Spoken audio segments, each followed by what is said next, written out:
му веруваш на најдобриот пријател, нели? Но ако тоа е ChatGPT, можеби не треба баш толку да му веруваш.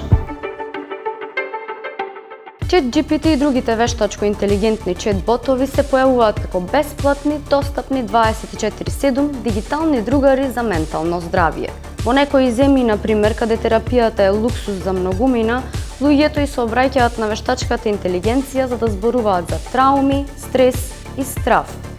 Една раселена мајка вели дека не можела да си дозволи терапија, а ChatGPT бил тука. Но чат-ботот ти кажал дека можеби има посттрауматско стресно нарушување или шизофренија, без контекст, без предупредување и без следна насока. Тоа ја оставило уште поанксиозна отколку претходно. Но еве што е критично за чат-ботовите на вештачката интелигенција. Немаат правна доверливост. Нема помош во кризни моменти во реално време. И погоди што? Твоите најинтимни мисли можеби се зачувани некаде. Експертите предупредуваат дека овие системи знаат да халуцинираат, односно да дадат самоуверени, но целосно неточни одговори.